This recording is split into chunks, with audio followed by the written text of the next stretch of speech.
Hello dear aspirants, welcome back to Informer Harun YouTube channel. Dear aspirants, আজকের ভিডিওতে আমরা আলোচনা করব WBP সাব ইন্সপেক্টর এর কমপ্লিট স্টাডি প্ল্যান। এই যে স্টাডি প্ল্যান আছে, এই স্টাডি প্ল্যানে প্রিলিমস এবং মেইনস দুটোই যুক্ত থাকবে। প্রিলিমস এবং মেইনস এই দুটোই যুক্ত থাকবে। আজকের ভিডিওতে প্রিলিমস এবং মেইনস দুটোরই স্টাডি প্ল্যান আলোচনা করব। এই স্টাডি প্ল্যান আলোচনা করার আগে আমরা দেখব যে প্রিলিমসের সিলেবাস কি কি রয়েছে আর মেইনসের সিলেবাস কি কি রয়েছে। তার সাথে দেখব প্রিলিমস কত নাম্বারের হয়ে থাকে, মেইনস কত নাম্বারের হয়ে থাকে, এবং এর সাথে আলোচনা করব যে বুক কি কি রয়েছে এবং মক টেস্ট কোথা থেকে দিতে হবে, কিভাবে অ্যানালাইজ করবে সেটাও আলোচনা করব। তো তোমরা ভিডিওটি স্কিপ না করে শেষ অবধি অবশ্যই দেখবে। তো প্রিলিমসের আগে এক্সাম টোটাল কত নাম্বারের হবে সেটা বলি। প্রিলিমস হবে 200 মার্কসের মধ্যে। তার মধ্যে প্রিলিমসের সাবজেক্ট থাকতেছে তিনটা। একটা হচ্ছে ম্যাথ, যেটাকে আমরা অ্যারিথমেটিক বলি, তারপরে হচ্ছে রিজনিং, তারপরে হচ্ছে GK or GS, GK GS. Math থাকছে 50 নাম্বারে 50টা কোশ্চেন, রিজনিং 50 নাম্বারে 50টা কোশ্চেন, আর জিকে জিএস থাকতেছে টোটাল 100 নাম্বার। এই টোটাল হচ্ছে 200 মার্কসের কোশ্চেন। এই 200 নাম্বারের মধ্যে আমাদের প্রিলিমস এক্সাম হবে।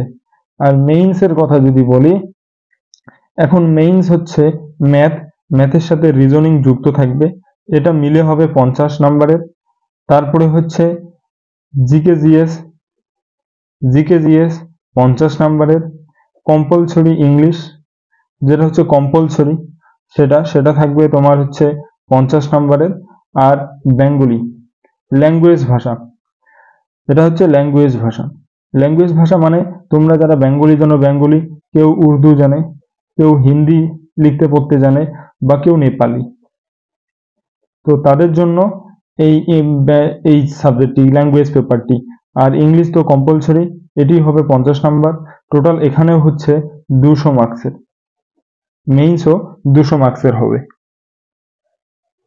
তো এখন প্রিলিমসের ক্ষেত্রে যদি বলি, প্রিলিমসের এর আগের ভিডিওতে আমি যে বুক লিস্ট আলোচনা করেছিলাম যে প্রিলিমসের ক্ষেত্রে, তো সেগুলো পড়লেই হয়ে যাবে। তোমরা আগের ভিডিওগুলি দেখে নিবে প্রিলিমসের ক্ষেত্রে। আর আজকের ভিডিওতে আলোচনা করব মেইনসের ক্ষেত্রে।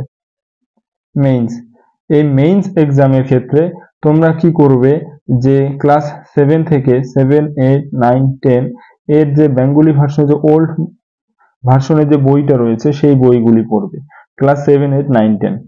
এর ক্ষেত্রে তোমরা ম্যাথের ক্ষেত্রে কি করবে, যে ক্লাস 7, 8, 9, 10 এ যে অঙ্কগুলো রয়েছে সেই অঙ্কগুলো প্র্যাকটিস করবে, যেভাবে করে দেওয়া আছে একটু ডিটেলসে করতে হয়, শর্টকাট করলে হবে না, একটু ডিটেলসে করতে হবে ম্যাথের ক্ষেত্রে। সেটা তোমরা 7, 8, 9, 10 এর অঙ্ক বই থেকে করে নিবে, ওইগুলো করলেই এনাফ মেইনসের জন্য ম্যাথ। আর রিজনিং এর ক্ষেত্রে তোমরা হচ্ছে RS আগারওয়াল বা সুবীর দাসের যে বইটা রয়েছে রিজনিং বুক, সেই বইটা করবে, এবং সেখানে যে ডিটেলস, যে কিভাবে বিশ্লেষণ দেওয়া থাকে, যে কিভাবে করতে হয়, তো সেই বিশ্লেষণগুলো ভালো করে দেখবে। আর মেইনস এক্সামে একটু বিশ্লেষণ করে, শর্টকাট শুধু MCQ টাইপ তো হবে না, একটু বিশ্লেষণ করে ব্যাখ্যা করে দিতে হবে যে এভাবে এর উত্তর এভাবে আসে। তো এইগুলো রিজনিং। তারপরে হচ্ছে ইংলিশ। ইংলিশের ক্ষেত্রে কি হয়, ইংলিশের ক্ষেত্রে আসে তিনটা জিনিস। একটা হচ্ছে রিপোর্ট রাইটিং, তারপরে হচ্ছে প্রেসিস রাইটিং, আর ট্রান্সলেট। তার সাথে কিছু গ্রামার যুক্ত থাকে। ইংলিশের ক্ষেত্রে যদি বলি রিপোর্ট রাইটিং, প্রেসিস রাইটিং, আর ট্রান্সলেট এবং গ্রামার। তোমরা রিপোর্টটা করবে না, রিপোর্ট না করে প্রেসিসটাই প্রেফার করবে। প্রেসিস রাইটিং এ একটু নাম্বারটা বেশি উঠে, তো প্রেসিস রাইটিংটা ইংলিশের ক্ষেত্রে প্র্যাকটিস করবে। তার সাথে হচ্ছে ট্রান্সলেট দিতে পারে, একটা করে লাইন দিয়ে দিল, সেটাকে ট্রান্সলেট করো নিজের ভাষায়, বেঙ্গলি, হিন্দি, উর্দু, যে কোনো ইয়েতে। বা আসতে পারে একটা প্যারাগ্রাফ তুলে দেওয়া থাকতে পারে 10-12টা লাইনের, সেটাকে ট্রান্সলেট করো। এরকম দু ধরনের আসতে পারে। এবং এর সাথে আসবে কিছু গ্রামারের ক্ষেত্রে কেমন আসবে, স্পেলিং টেস্ট আসবে, স্পেলিং টেস্ট থাকে, সিনোনিমস অ্যান্টোনিমস থাকে, ওয়ান ওয়ার্ড সাবস্টিটিউশনস থাকে। তো এরকম কিছু গ্রামারের থেকে থাকবে। এই গেল ইংলিশ। এরপরে যদি বলি বেঙ্গলি এর ক্ষেত্রে তোমাদের থাকে যেমন বেঙ্গলি উর্দু এই যে ল্যাঙ্গুয়েজ পেপারটা আছে, সেই ল্যাঙ্গুয়েজ পেপারে বেঙ্গলির মধ্যে থাকে হচ্ছে তোমার রিপোর্ট রাইটিং আসে, তারপরে সেম ট্রান্সলেট আসে। বেঙ্গলির মধ্যে রিপোর্ট রাইটিং আর ট্রান্সলেট আসে। তো এই রিপোর্ট রাইটিং করবে বেঙ্গলিতে, আর ট্রান্সলেটটা করবে। আর বাংলার জন্য যে ক্লাস 10-এর যে আমাদের মাধ্যমিকে যে বইটা ছিল, গ্রামার ব্যাকরণ বইটা, সেই ব্যাকরণ বইটা তোমরা ফলো করবে। অ্যাসাস এটা ফলো করলেই হবে।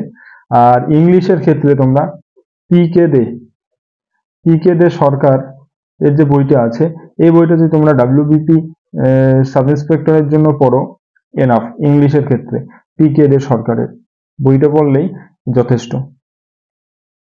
আর ম্যাথ তো তোমরা ক্লাস 9-10 থেকে পড়বে। আর রিজনিং তোমরা আর এস আগরওয়াল বা সুবির দাসের যে রিজনিং বইটা আছে সেখান থেকে যদি প্র্যাকটিস করো তাহলেই হয়ে যাবে।